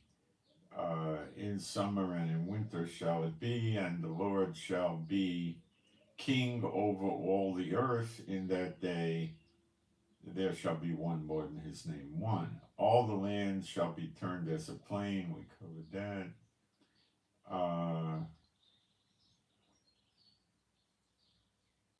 No more destruction. And the plague that he gets the people. We covered that. The great tumult, and they kill each other.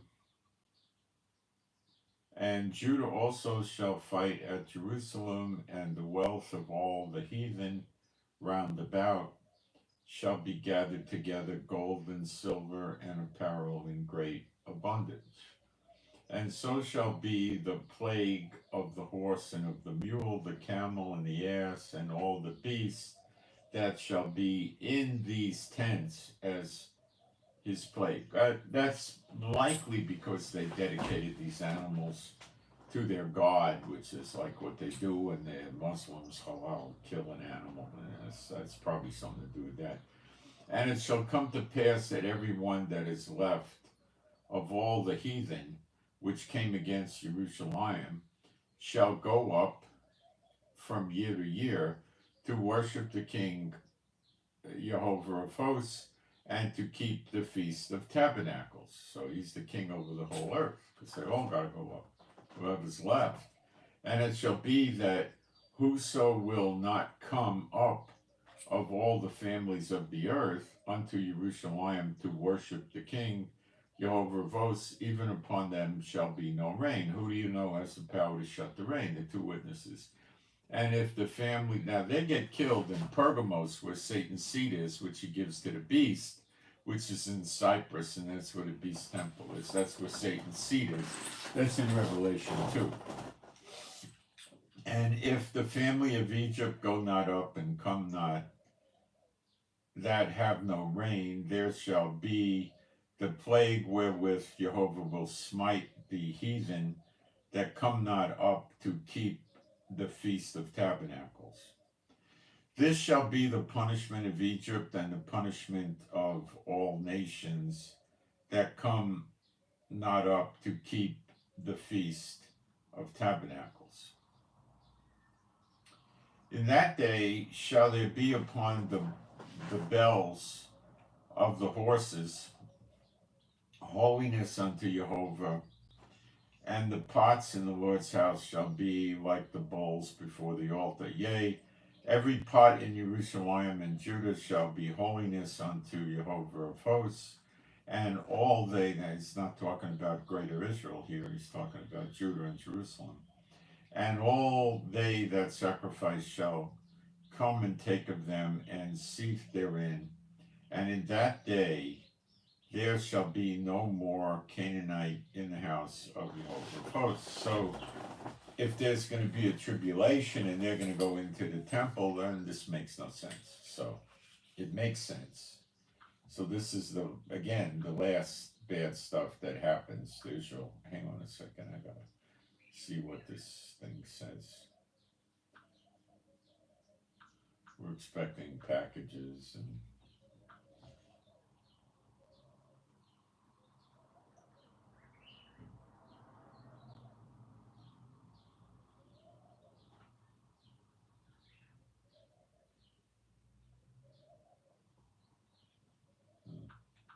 they were going to bring something today, and then they said they're going to bring it tomorrow. The shipping is all screwed up. I've been watching Amazon. It's interesting. They send packages to America. They wind up in Germany. Then they go to Turkey. And recently they've been sitting in Turkey.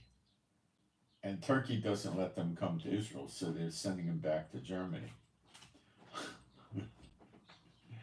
So now they're sending them from Germany directly to Israel, or they're sending them to Cyprus and into Israel.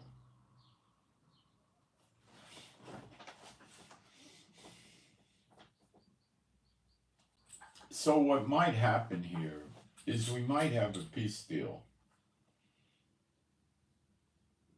And when we see Elijah emerging in Malachi 3, when he first appears openly, we don't see war. Okay?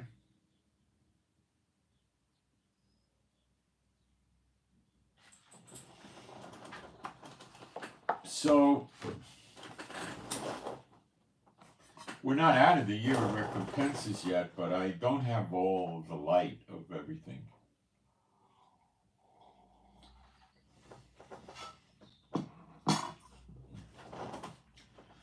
The year of redemption might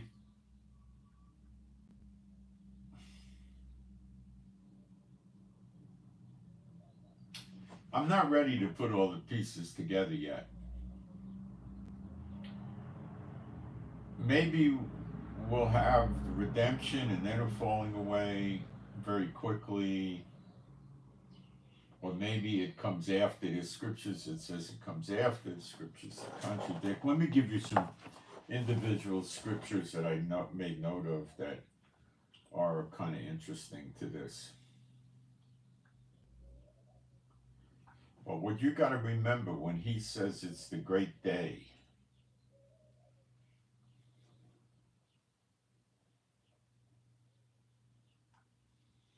it's a day.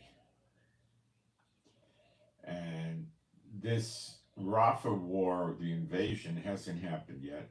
Lebanon hasn't happened yet. So Israel is probably trying to get some sort of a peace deal. And Biden is bearing down heavily on Hamas. He's blaming them for no peace now.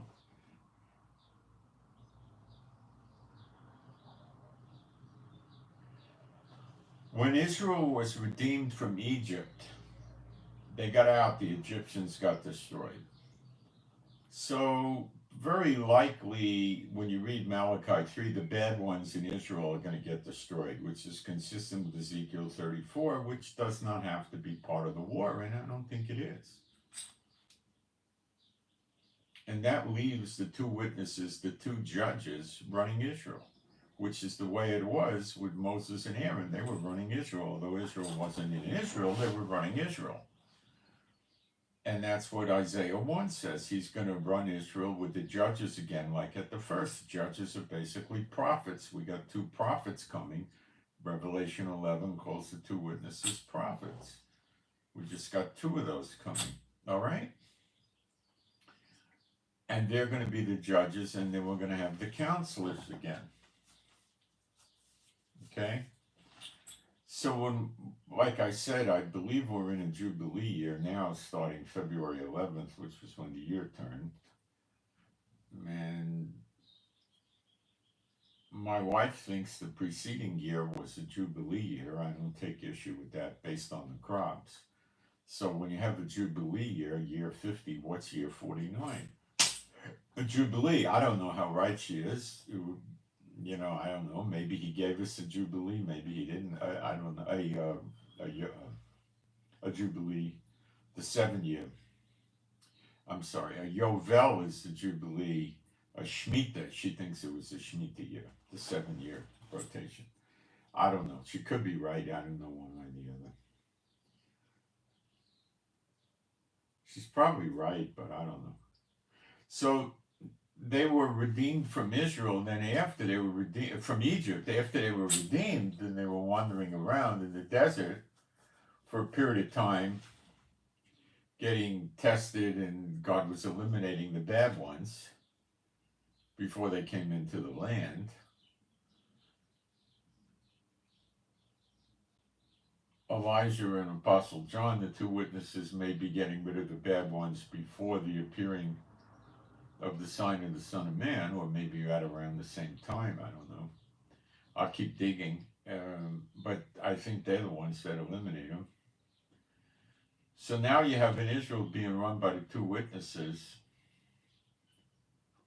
No, I'm not sure this is the case. This is how it's starting to look. It's being run by the two witnesses, and it's got peace and safety, and then the nations pop a cork. But it appears that after this happens, I don't have all the pieces yet, believe me. After all this happens comes the next great Exodus, I believe. So that's why we're reading Judah and Jerusalem. So the ones that are here, run by the two witnesses, we're going to have peace and safety. We may have the temple without the glory of God of Israel. We may have the tabernacle. The glory of God of Israel may meet with the two witnesses in the tabernacle like Moses and Aaron. I'm unsure. We may have the anointed prince in the tabernacle, although we don't read of that happening, just the temple. I don't have all the fine details yet. I'm still working on this. I got a ways to go, okay? I'm not done yet. But the year of redemption may not contain these battles. This might be it. What's happening now is starting to simmer down, maybe not, and it might be it. Iran didn't get anywhere with us. The Houthis in Yemen didn't get anywhere with us, seriously. The Iraqis and Syrians didn't get anywhere with us. Hamas caused damage that got devastated, and it looks like there might be more to come, And Lebanon's caused some damage, and they've taken some damage. Now, the two witnesses come into power, and then they have peace, and they're going to want to train and teach the people. He's training the Levites. That's not going to take a half hour. And the people need to be educated. If the temple's here, which it probably will be, how that works. And the people need to unlearn what they've been taught and learn the true gospel, just like you all been going through, and me. Prophecy's hard, no doubt. And so we may just roll into redemption any time now. But see, that's a puzzle because it gets us to Zechariah 12, where we see the appearing, where they look upon Yeshua.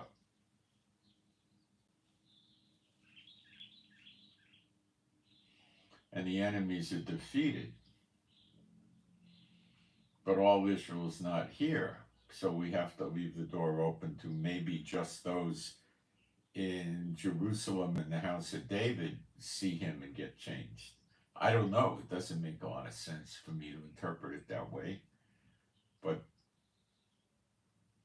maybe that's just... So in other words, Zechariah 12 is a preceding battle because it's listed in Zechariah 12, which is 2 chapters before Zechariah 14, the great day of the Lord. So I have to pursue this too. See, I'm trying to put everything back together again the right way, which I did not have it. I'm sorry. So I'm trying to put everything together the right way. Now, it could be that the people do see him around the world that are true believers, or maybe even Israelites. And then remember, they go to the wilderness before they go to Israel. And I don't know how long they're in the wilderness for. I wouldn't think 40 years or anything like that, because that was a punishment to get rid of them, to let them die before they come into the land in reality. And that's not what I think is going on here. So they're in the wilderness, and they could be in the wilderness while a lot of stuff is going on in Israel. Like the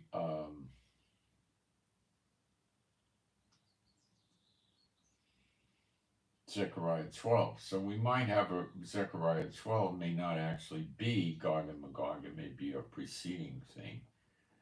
That's quite limited. And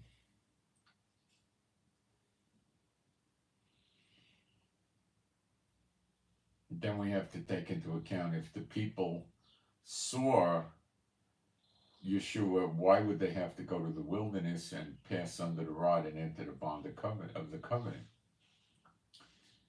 If they've already been changed. Well, they might have to anyway. I don't know. Maybe to get baptized, if that's still required for them at that time, although it's not required in Zechariah 12. Or to take communion properly, or I don't know what. I don't know these things yet. I'm trying to put all the pieces together. But the thing that hits me in the head is Zechariah 12 precedes Zechariah 14. So it might be not Gog and Magog. Zephaniah 1-3 appears to be Gog and Magog. But this is a massive undertaking. I have to deal with Ezekiel chapters 8-11, and I have to get to the book of Joel. Now, when you get into the book of Joel, which is the great day of the Lord, which is Zechariah 14, which is in Gog and Magog, there's a long period of time, and Ezekiel 8-11, and in Daniel even, when you see the abominations set up, and there's, it's a 3+ years period of time. So this whole thing might happen after the second Exodus, but then I know we're in the year of recompenses and we've seen a lot of it, but it's not over yet. It won't be over till the end of July, so maybe we're going to see a lot more recompenses. And then that might bring us to peace. So we might not have peace right now, or there might be a big devastation coming yet, and then peace. So Gaza and Lebanon may in fact get it. And Syria, and, we might get that land back and then roll into recompenses. Sounds like that.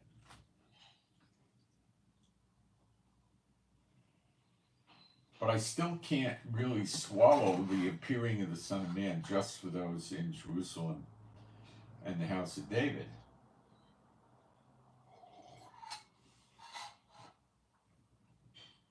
Where he poured his Spirit out on him. So a requisite of seeing him and being changed would be having his Spirit poured out on him. So the true believers already have his Spirit, so wouldn't they be changed too? And then how do we deal with lightning from the east to the west if they don't see it? See, it's really complicated. It's not simple. It's deep. So this is going to take several more days anyway. So pray I get it right. The more you know about Scripture, the more you really don't know. The more questions you have. But it appears that Ezekiel 38:39 is the great day of the Lord, which is, of course, Zechariah 14. And it appears to be Ezekiel 8-11 also. And I will keep putting the pieces together. So, Zechariah 14, Ezekiel 38 and 39 seem to be a lineup. And the book of Zephaniah, chapters 1, 2, and 3 seems to be a lineup with that too. So we are moving forward. Okay, it's not easy.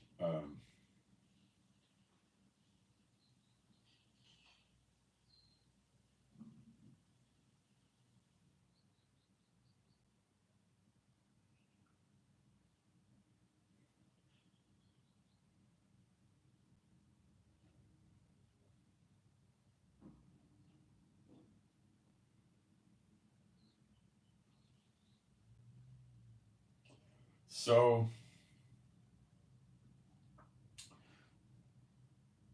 hang on a second. They're sending me notices again. The delivery companies.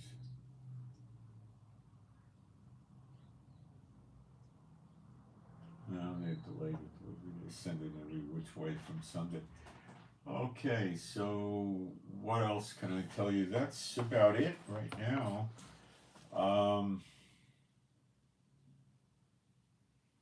I'm going to keep working, so pray I get it right. And please pray for me and my wife for peace, safety, protection, joy, healing.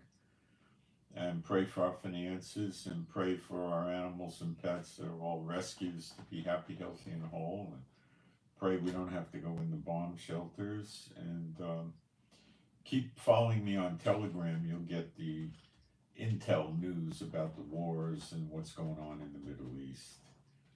And pray for better videos or live streams, and pray for the peace of Jerusalem. And again, I'm sorry I didn't get it straight the first time, but the Lord has a reason why he's working it out this way, believe me. And also believe me that there's a reason why you're sort of the first fruits of the true gospel. There's a reason, believe me. I'm out.